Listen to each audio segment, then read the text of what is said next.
شغلنا اليوم جرانيت معدني موديل بولي على شنكو على نظام 3 أقلام، مبنى 14 و19. طبعا الشنكو ده بيهرب مية، فأفضل من يتعمل فيه مثلا كوباية عازل مائي ويجي مع الوقت يفك من الشنكو. عملنا عليه جرانيت كده عمره ما يهرب مية.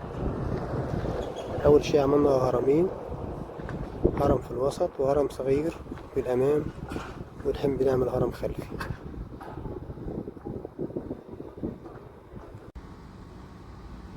وبكده تم الانتهاء من تنزيل التيوبات 8 في 4، والحين بيتسوى بروز الصاج وتركيب التيوبات 30 للجرميل.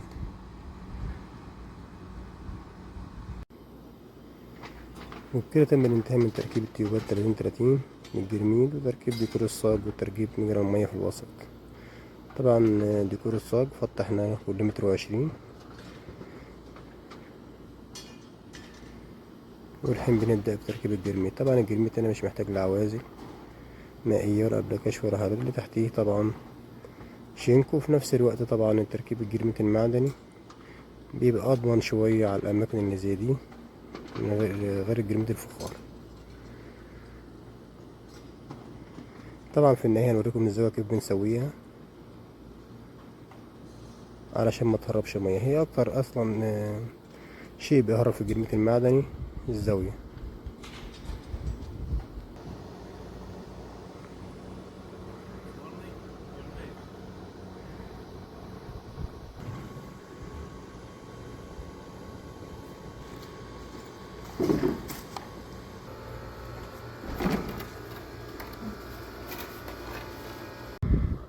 وبكده تم الانتهاء من تركيب الجرميت.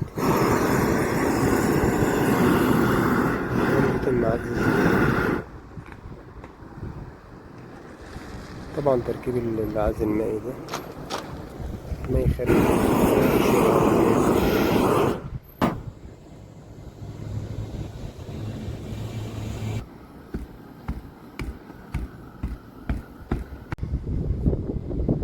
وبكده تم الانتهاء من تركيب الجرميت، تركيب الزوايا، والحين بيتم التغسيل.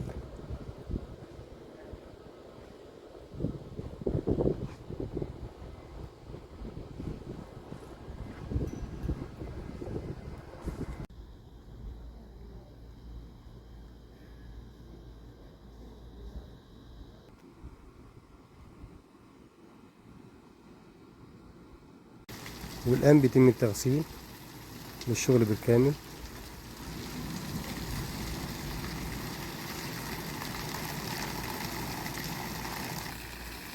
طبعا ده المجرمية في الوسط، الطرفين من القبة هاز والقبة هاز بتنزل فيه المية وياخدوا المية يطلعها بالخارج.